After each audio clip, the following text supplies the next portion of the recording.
Good morning all students. तो जैसा कि आप सभी जानते हैं 12th क्लास फिजिक्स में आपका 3rd चैप्टर है करंट इलेक्ट्रिसिटी। तो आइए आज नेक्स्ट टॉपिक पे चलते हैं। कल मैंने आपको पढ़ाया था ईएमएफ यानी electromotive force of the cell, तो वो आपने अच्छे से समझा होगा। ठीक है, आगे का तभी समझ में आता है जब आप प्रीवियस अपना अच्छे से तैयार करते रहते हैं। तो आइए फिर आगे चलते हैं। टर्मिनल पोटेंशियल डिफरेंस या टर्मिनल वोल्टेज आप इसे कह सकते हैं। देखो ये क्या होता है, पहले मैं आपको बता देता हूँ। जो आपका इलेक्ट्रोमोटिव फोर्स था उसका फॉर्मूला आपको पता है क्या था, E = W/Q, और इसका भी फॉर्मूला क्या है W/Q। लेकिन यहाँ क्या है W एक्सटर्नल। वहाँ पे आपको पता होना चाहिए जो आपका W था वो टोटल था, यानी एक्सटर्नल सर्किट में भी करंट फ्लो कराना था आपको और इंटरनल सर्किट में भी, तो वो W क्या था, टोटल। ठीक है, अपॉन में Q वहाँ भी था यहाँ भी है, लेकिन वहाँ पे केवल W कैसा था, टोटल। यानी दोनों सर्किट में एक्सटर्नल और इंटरनल दोनों सर्किट में आप करंट फ्लो करा रहे थे, लेकिन यहाँ पे आपको करंट फ्लो कराना है केवल और केवल एक्सटर्नल सर्किट में, और एक्सटर्नल सर्किट के भी किन्हीं दो पॉइंट्स के बीच, चाहे वो कोई भी दो पॉइंट्स हो सकते हैं। ठीक है, तो इसे आप टर्मिनल वोल्टेज को या टर्मिनल पोटेंशियल डिफरेंस को कैपिटल V से डिनोट करते हैं।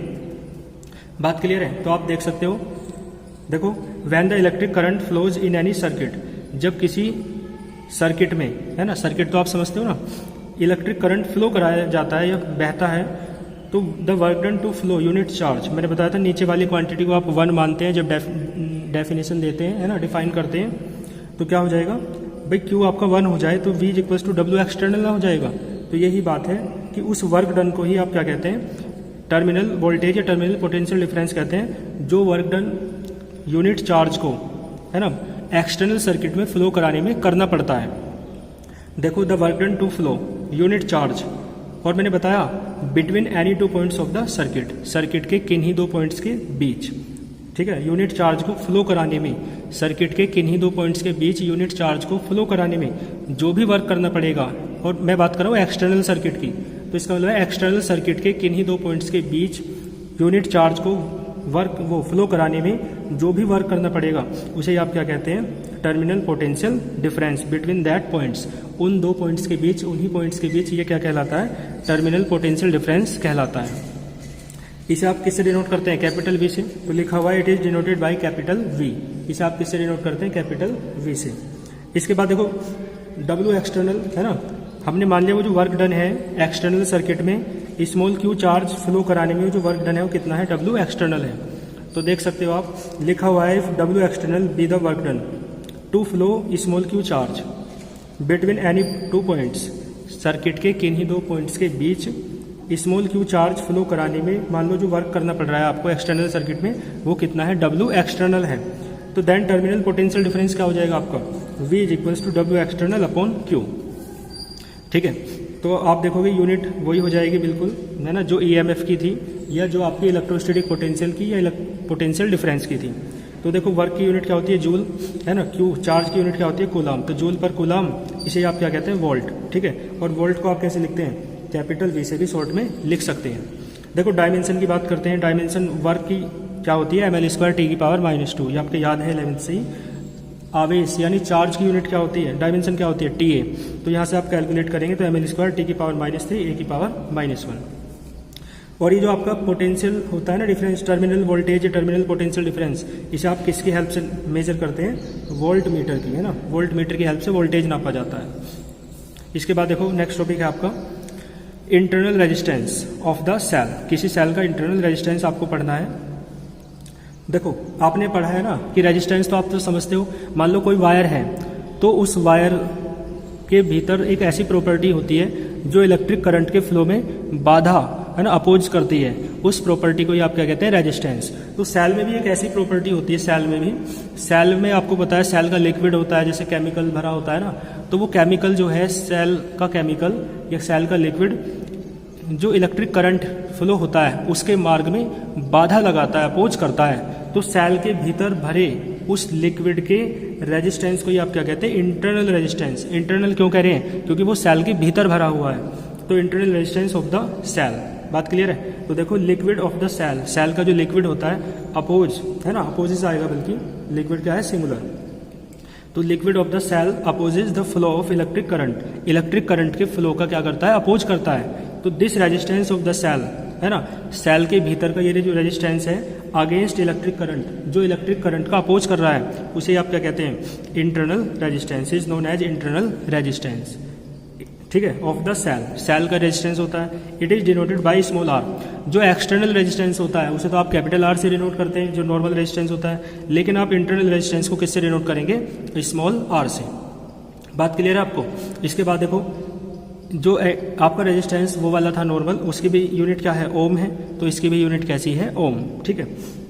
इसके बाद देखो यहाँ से समझ लीजिए आप, डायग्राम आपको दिख रहा है, ये जो रेजिस्टेंस लगा हुआ है कैपिटल आर, ये आपका ये कौन सा है, एक्सटर्नल रेजिस्टेंस। लेकिन आप जानते हैं बैटरी का प्लस माइनस, और ये क्या है, सेल की बात हो रही है, इतनी जो क्या है ये सेल है। सेल आप देखते हो ना, इधर प्लस होता है इधर माइनस होता है, और ये क्या है इसका, सेल के इंटरनल रेजिस्टेंस को आप किससे डिनोट करते हैं, स्मॉल आर से, ठीक है। तो ये सर्किट है, सर्किट में आप जानते हो प्लस से करंट फ्लो होता है ना, और कहाँ तक जाता है, माइनस तक जाता है। तो करंट जो फ्लो हो रहा है वो सेल के भीतर भी तो होगा फ्लो, ठीक है ना, तो सेल के भीतर भी करंट फ्लो हो रहा है, बाहर भी हो रहा है। तो ये वाला सर्किट आपका कहलाता है इंटरनल सर्किट, और ये जो बाहर वाला सर्किट है इसे आप कहते हैं एक्सटर्नल सर्किट। तो देखो कोई सेल है, मान लो इसका ईएमएफ कितना है, स्मॉल ई, है ना, तो लिखा हुआ है if small E be the EMF of the cell, यदि सेल का ईएमएफ कितना है, स्मॉल ई है, and capital V be the terminal potential difference, और कैपिटल वी क्या है, टर्मिनल पोटेंशियल डिफरेंस है, जो भी मैंने आपको पढ़ाया था, and R be the resistance, और आर इसमें कोई रेजिस्टेंस लगा है, तो देन इंटरनल रेजिस्टेंस आपका कितना हो जाएगा सेल का। एक फॉर्मूला है ना, इसका प्रूफ आपको कराऊंगा मैं आगे, आप याद रखेंगे अभी फिलहाल direct. R is equals to small R is equals to क्या होता है, capital R into small E minus V capital V upon capital V. Capital V बताया मैंने आपको टर्मिनल पोटेंशियल डिफरेंस है, स्मॉल ई है इलेक्ट्रोमोटिव फोर्स, कल कराया था, यानी EMF of the cell. R क्या है, एक्सटर्नल रेजिस्टेंस, और आर स्मॉल आर क्या है, इंटरनल रेजिस्टेंस। तो ये टॉपिक आपको समझ में आया होगा। आइए फिर आगे चलते हैं। तो आप देखेंगे नेक्स्ट एक डेरिवेशन है जिसका नाम क्या है, रिलेशन अमंग, है ना, दो क्वांटिटी के लिए बिटवीन आता है, लेकिन दो से ज़्यादा के लिए क्या आता है, अमंग। तो तीन क्वांटिटी हैं यहाँ पे, इसलिए अमंग आ रहा है। तो आप देख सकते हो रिलेशन अमंग ईएमएफ यानी स्मॉल ई, टर्मिनल वोल्टेज यानी capital V, and internal resistance यानी small R of a cell. किसी सेल के स्मॉल ई, कैपिटल वी और स्मॉल आर के बीच रिलेशन आपको बताना है, डेरिवेशन है, ठीक है, इंपॉर्टेंट डेरिवेशन है। आइए इसका डायग्राम समझ लेते हैं। देखो ये एक सेल लगी हुई है, बैटरी का सेल का प्लस है, सेल का माइनस है, ये इंटरनल रेजिस्टेंस है, और ये पूरी क्या है, एक सेल है। आपको पता है प्लस से करंट चलता है और माइनस तक आता है, ठीक है। तो प्लस से करंट चल के देखो यहाँ पे एक स्विच लगा हुआ है, की है ना, स्विच कहते हैं, की भी कहते हैं। इसके बाद एक रेजिस्टेंस लगा हुआ है, और ये एमीटर लगा हुआ है जो करंट का मेजर करता है। इसके बाद देखो फिर यहाँ करंट आ जाएगा, और ये क्या है, वोल्ट मीटर है जो वोल्टेज का या टर्मिनल पोटेंशियल डिफरेंस का मापन करता है। बात क्लियर है डायग्राम की। तो देखो यहाँ पे अब सेल वर्क करेगी, तो सेल का वर्क क्या है, करंट को फ्लो कराना। तो वो दो तरीके से वर्क करेगी, एक तो एक्सटर्नल सर्किट में करंट को फ्लो कराएगी, और एक इंटरनल सर्किट में करंट को फ्लो कराएगी। तो एक्सटर्नल सर्किट में जो करंट को फ्लो कराएगी वो वर्क हो जाएगा आपका डब्ल्यू एक्सटर्नल, है ना, एक्सटर्नल वर्क। और जो इंटरनल सर्किट में करंट को फ्लो कराएगी वो वर्क हो जाएगा आपका डब्ल्यू इंटरनल, यानी इंटरनल वर्क, ठीक है। और टोटल वर्क क्या हो जाएगा, डब्ल्यू। तो आप समझ सकते हो डब्ल्यू जो टोटल होगा वो W external plus W internal तो हो जाएगा, ठीक है। इस कॉन्सेप्ट का इसका प्रयोग होगा। आप देख सकते हो आगे, let us consider a cell of EMF small E. मान लो सेल का ईएमएफ कितना माना आपने, स्मॉल ई, ठीक है। एंड इंटरनल रेजिस्टेंस आपने कितना माना, स्मॉल आर, लिखा हुआ है सब। इज कनेक्टेड, ये सेल किसके साथ कनेक्टेड है, कनेक्टेड है थ्रू ए की, किससे कनेक्टेड है, की के साथ, है ना, ए रेजिस्टेंस कैपिटल आर के साथ, एंड ए एमीटर, एक एमीटर के साथ इन सीरीज में, सीरीज कॉम्बिनेशन है, ठीक है ना। देखो then work done by the cell, जो वर्क डन है किसके द्वारा, आगे देखो, ठीक है। तो then work done by the cell to flow small Q charge in time T. आपको पता है चार्ज के फ्लो को तो करंट कहते हैं। तो वर्क डन सेल को करना है, सेल तो पूरा वर्क करेगी, एक्सटर्नल सर्किट में भी इंटरनल सर्किट में भी। तो अभी टोटल वर्क की बात करें तो आप जानते हो फॉर्मूला आपने पढ़ा है, E इक्वल्स टू क्या होता है, डब्ल्यू अपॉन क्यू, पढ़ाया था ना मैंने। तो बताया था ईएमएफ में आप डब्ल्यू टोटल लेते हैं, अभी तो बताया। तो यहाँ से W equals to E into Q ना आ जाएगा, जो वर्क डन होगा टोटल। तो आप जानते हैं Q equals to I T होता है, तो क्यू के प्लेस में आपने रखा आई टी, तो डब्ल्यू इक्वल्स टू क्या आ जाएगा, ई आई टी। इक्वेशन 1 हो गई आपकी। इसके बाद देखो आप, देखो तो वो तो टोटल वर्क आपने निकाला इक्वेशन 1 में। अब आप एक काम करो, एक्सटर्नल वर्क अलग निकाल लो, यानी एक्सटर्नल सर्किट में करंट फ्लो कराने में जो वर्क करेगी सेल, वो एक्सटर्नल वर्क डन हो जाएगा, वो अलग निकाल लो। और फिर इंटरनल वर्क यानी इंटरनल सर्किट में करंट फ्लो कराने में जो सेल वर्क करेगी उस वर्क को क्या कहेंगे, इंटरनल वर्क। दोनों अलग अलग निकाल लो। फिर क्या करेंगे, ये जो टोटल वर्क है वो किसके बराबर हो जाएगा, W external plus W internal. तो आइए देख लेते हैं। Now the external work done outside the cell. आपको पता है सेल के बाहर ही तो होता है एक्सटर्नल वर्क डन। तो फॉर्मूला आप जानते हैं, V equals to W upon Q होता है। तो W equals to V into Q ना हो जाएगा। V क्या है यहाँ पे, ये क्या है, टर्मिनल पोटेंशियल डिफरेंस, ठीक है। और Q क्या है आप जानते हैं, चार्ज है। तो W एक्सटर्नल क्यों कह रहे हैं, क्योंकि एक्सटर्नल सर्किट में तो आउटसाइड द सेल तो वर्क कर रहे हैं आप। तो W एक्सटर्नल हो जाएगा V इंटू क्यू। आप जानते हैं Q इक्वल्स टू तो IT तो होता है।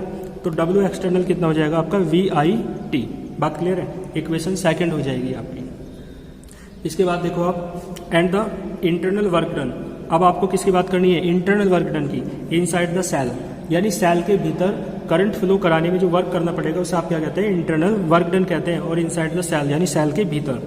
तो आप एक फॉर्मूला ये जानते हो, देखो वहाँ पे मैंने पोटेंशियल डिफरेंस जब लिया टर्मिनल तो उसे कैपिटल V लिया, लेकिन यहाँ पे इनसाइड द सेल कह रहे हैं तो ये टर्मिनल पोटेंशियल डिफरेंस नहीं है, ये सेल की प्लेट्स के बीच पोटेंशियल डिफरेंस है ना भीतर। तो इसे आप स्मॉल v से डिनोट कर दो। तो small v equals to W upon Q, formula तो वही रहेगा। तो w इक्वल्स टू क्या आ जाएगा, स्मॉल v इंटू क्यू। और इसे क्या करें, W इंटरनल, क्योंकि इंटरनल के लिए बात करें तभी तो स्मॉल v लिया है, ठीक है। और बाहर के लिए बात करते तो कैपिटल V लेते, जो क्या है, टर्मिनल पोटेंशियल डिफरेंस।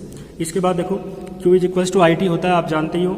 और देखो capital V is equals to small I into capital R होता है, क्योंकि जब एक्सटर्नल की बात करते हैं, अब इंटरनल की बात करें तो कैपिटल V के प्लेस पे स्मॉल v लिया है ना, तो कैपिटल R के प्लेस पे क्या आ जाएगा, सेल का इंटरनल रेजिस्टेंस यानी स्मॉल r।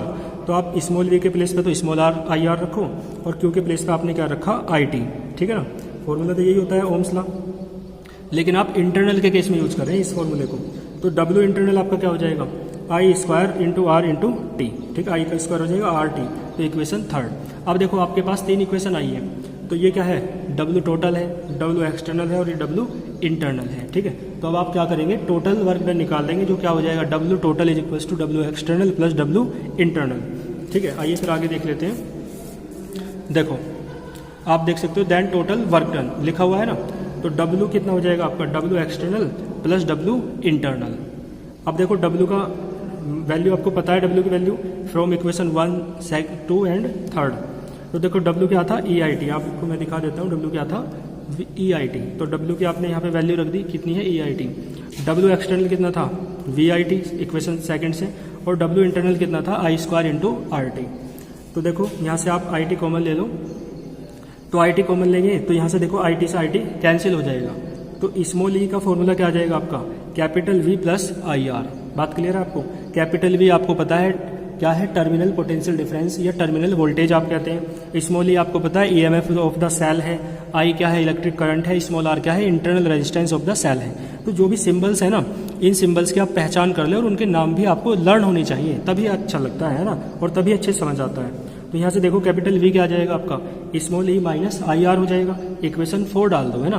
तो यहाँ तक ये डेरिवेशन यदि पूछता है, जो हेडिंग क्या थी आपकी, देखो आप देख सकते हो, रिलेशन अमंग, है ना, स्मॉल ई है ना, कैपिटल V और स्मॉल r में जो रिलेशन पूछ रहा था वो रिलेशन हमें मिल गया है। वो क्या है, देखो स्मॉल ई, कैपिटल V और स्मॉल r में रिलेशन ये दोनों ही तो हैं। तो यहाँ तक आपको करना है यदि यहाँ तक क्वेश्चन आता है। लेकिन है ना, कुछ कंडीशन पूछ ले, वो कुछ साथ में ऐड करके दे दे। तो एक नोट करके मैंने लिखा हुआ है, if there is no flow of current, यदि सर्किट में कोई भी करंट फ्लो नहीं हो रहा है तो I कितना हो जाएगा, 0।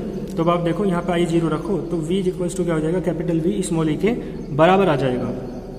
इसका मतलब है जब सर्किट में करंट फ्लो नहीं होता है तो कैपिटल V का क्या मीन्स है, कैपिटल V का मीन्स है जो टर्मिनल पोटेंशियल डिफरेंस होता है ना, वो सेल के EMF के बराबर होता है, ठीक है ना। जब करंट फ्लो नहीं होता है केवल तब। बात क्लियर है। आइए फिर देखो, डेरिवेशन तो यही है, लेकिन मान लो वो यहाँ से यहाँ तक तो पूछे ही, है ना, और ना भी पूछे फिर आगे पूछ ले, तो यहाँ तक तो आपको करना ही है। आगे क्या पूछ सकता है, वो कह सकता है एक्सप्रेशन ऑफ इंटरनल रेजिस्टेंस। अभी मैंने आपको R का एक्सप्रेशन लिखवाया था ना, स्मॉल r का, तो वो एक्सप्रेशन भी प्रूफ करने को आ सकता है। तो फिर वहाँ तक तो करना ही है, इक्वेशन 4 तक तो आपको हर हाल में। इसके बाद देखो ये, ठीक है ना। अब देखो ऐसे मत करना, आपने 11th क्लास में ऐसे किया था कि मान लो जैसे दिया है एक्सप्रेशन ऑफ इंटरनल रेजिस्टेंस, मैंने पूछा तो यहाँ से हेडिंग डल रही है, और मान लो पेपर में टेस्ट में आ गया तो आप यहाँ से यहाँ तक बस इतना ही करके आए हैं ना, इतना नहीं करना, इक्वेशन 4 तक तो करना ही करना है। उसके बाद ये है, ठीक है ना, ये बात ध्यान रखेंगे आप। देखो एक्सप्रेशन इंटरनल रेजिस्टेंस का आपको लेना है, इसका मतलब स्मॉल आर का एक्सप्रेशन आपको लेना है, प्रूफ करना है। तो फ्रॉम ओम्स लॉ को यूज करो, V इक्वल्स टू क्या होता है, आई आर होता है, तो I equals to V upon R हो जाएगा, ठीक है ना। तो यहाँ से देखो फोर्थ इंप्लाइज करो, फोर्थ इक्वेशन क्या थी, capital V equals to E minus I R थी, है ना, आप देख सकते हो ये रही, capital V equals to E minus I R. तो यहाँ से आप देखो आई आर इधर ले जाओ तो E माइनस वी हो जाएगा, तो यहाँ से देखो आर क्या आ जाएगा, E minus V upon I हो जाएगा। तो यहाँ से आप देखो I equals to V upon R निकाला आपने, तो I के प्लेस पे आप क्या रख दो, V अपॉन आर। तो देखो R तो ऊपर पहुँच जाएगा यहाँ पे, और इन्हें अलग अलग अपॉन में कर लो, small E upon capital V, और V माइनस वी करोगे तो ये कितना हो जाएगा 1।